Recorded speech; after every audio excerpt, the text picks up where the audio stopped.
Selamat pagi Bapak Ibu Saudara semua, salam damai sejahtera dari Tuhan kita, Yesus Kristus, yang menyertai kita, memenuhi kita.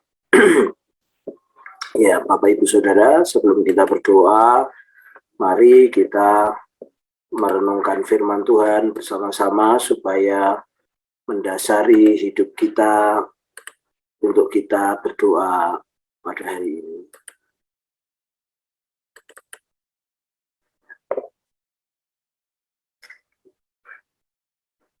Ya, ini judulnya adalah dengan satu hati dan satu suara kita memuliakan Allah. Roma 15 ayat 6, Bapak Ibu Saudara. Sehingga dengan satu hati dan satu suara kamu memuliakan Allah dan Bapa Tuhan kita Yesus Kristus. Sehingga dengan satu hati, satu suara kita memuliakan Allah dan Bapa Tuhan kita Yesus Kristus. Bapak Ibu Saudara yang dikasihi oleh Tuhan Yesus, ini ayat firman Tuhan. Sungguh Bapak Ibu Saudaraku bisa mendasari kita berdoa, ya, bisa mendasari kita hidup di dalam berjemaat, hidup bersama-sama berdampingan untuk kita memperoleh janji Tuhan, yaitu kita memuliakan Tuhan kita Yesus Kristus dan Allah Bapa. Nah,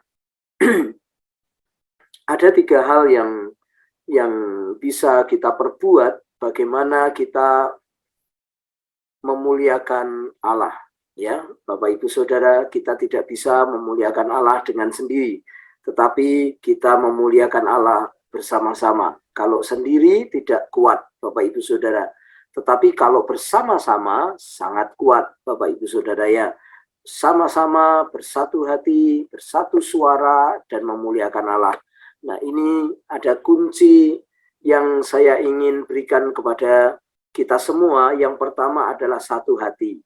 Ya, Bapak Ibu Saudara, hati adalah pertemuan antara jiwa dan roh. Hati adalah pertemuan antara jiwa dan roh, bukan yang dimaksud hati secara organ tubuh itu bukan, tetapi di sini hati adalah pertemuan antara jiwa dan roh, Bapak Ibu Saudaraku, sehingga bisa membentuk juga hati nurani, ya Bapak Ibu Saudaraku. Nah, satu hati adalah perbuatan sengaja yang menyisihkan kepentingan pribadi atau tujuan pribadi untuk mengambil kesepakatan, mengerjakan kesepakatan bersama-sama. Nah, itu definisi satu hati menurut saudara kita dari Kawung Raya nomor 41, Bapak Ibu Saudara, ya. Jadi satu hati adalah perbuatan sengaja menyisihkan kepentingan atau tujuan pribadi dan mengambil kepentingan bersama-sama yang sudah disepakati. Ini satu hati, Bapak Ibu Saudara. Jadi kalau kita bersatu hati untuk berdoa pagi, Bapak Ibu Saudara-saudara, ya, kita mengabaikan kepentingan pribadi, tetapi kita mengambil kesepakatan, yaitu doa pagi bersama. Atau kita mau Bapak Ibu Saudara beribadah, bersepakat minggu ibadah, ya, atau komsel, atau mungkin punya tujuan tertentu, ya Bapak Ibu Saudara, yang sudah disepakati, maka kita dengan sengaja kita menyisihkan kepentingan atau tujuan pribadi kita lalu mengambil kesepakatan itu. Itu artinya kita bersatu hati, Bapak Ibu Saudara, ya. Bersatu hati. Nah, ini adalah langkah awal untuk kita memuliakan Allah, Bapak Ibu Saudara. Ya, satu hati ini adalah langkah awal untuk kita memuliakan Allah. Tanpa kita sengaja untuk mengambil kesepakatan, maka tidak bisa menjadi satu hati. Ya, Bapak Ibu Saudara, ya. Misalkan kompak gitu. Itu sudah menjadi satu definisi tersendiri. Tetapi Bapak Ibu, kalau kita tidak mengambil kesepakatan bersama sengaja untuk kita ini menjalankan, maka tidak sehati, Bapak Ibu Saudara, ya. Yang kedua adalah satu suara. Satu suara yang saya maksudkan di sini adalah kita berdoa satu suara. Ya, saudara, firman Tuhan mengatakan 2-3 orang sepakat meminta apapun, permintaan itu akan dikabulkan oleh Bapakku yang di surga.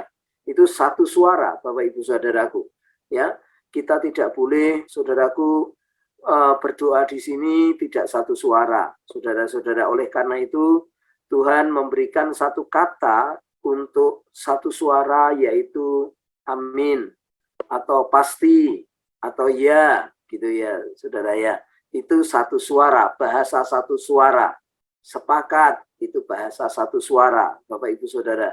Ya, kalau ada orang berdoa, satu suara amin, pasti, atau sepakat, atau ya, Bapak Ibu Saudara ya, itu satu suara namanya. Kita penting berdoa untuk satu suara, Bapak Ibu Saudara. Ya, yang satu jangan berdoa untuk yang ini, yang lain berdoa untuk itu, jadi sendiri nanti rame, Bapak Ibu Saudara. Yang ketiga, memuliakan Allah. Memuliakan Allah dan Bapa Tuhan kita, Yesus Kristus.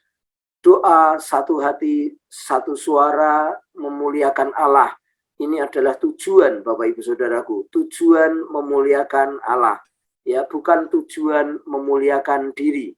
Kalau kita punya buah roh, Bapak Ibu Saudara ya, 9 buah roh, misalkan dikata, waduh Pak Freddy ini orangnya penuh sukacita, orangnya penuh kasih, penuh damai sejahtera, penuh penguasaan diri, itu bukan Pak Freddy memuliakan Allah, tetapi Tuhan memuliakan Pak Freddy.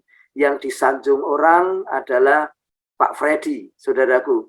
Tetapi untuk memuliakan Allah adalah kuncinya. Tadinya orang itu mengidolakan misalkan Superman, lalu ketemu Pak Freddy, kemudian Pak Freddy berhasil menggantikan idolanya Superman itu jadi Tuhan Yesus, Bapak Ibu Saudara. Maka Bapak Ibu Saudaraku, Pak Freddy sedang memuliakan bersama orang itu Tuhan Yesus. Tadinya orang itu memuliakan Muhammad Ali gitu ya, saudara ya. Setelah ketemu Pak Freddy, saudaraku, dia memuliakan Tuhan Yesus. Maka saudaraku, orang itu jadi memuliakan Tuhan Yesus dan Pak Freddy memuliakan Tuhan Yesus. Nah, mari Bapak Ibu Saudaraku, tujuan memuliakan Allah ini kita sepakati bahwa kita mau memuliakan Tuhan, mengganti Tuhan yang dimuliakan oleh banyak orang, Bapak Ibu Saudaraku, mengganti idola-idola orang-orang itu menjadi Tuhan Yesus, saudara-saudara.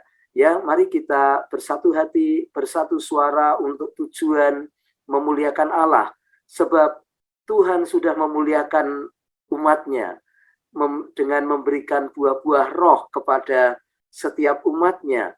Kasih, sukacita, damai sejahtera, penguasaan diri, semua itu perbuatan Tuhan memuliakan anak-anaknya, sehingga banyak orang kagum akan anak-anaknya, saudaraku, ya, untuk mereka, karena mereka melihat anak-anaknya penuh kasih, anak-anaknya penuh damai sejahtera, anak-anaknya penuh kebaikan, penuh penguasaan diri. Semua itu perbuatan Tuhan memuliakan umatnya, saudara-saudara. Tetapi bagaimana kita memuliakan Allah, yaitu mengganti idola orang-orang itu menjadi mengidolakan Allah Bapa kita, Tuhan Yesus Kristus. Mari kita berdoa, Bapak Ibu Saudara.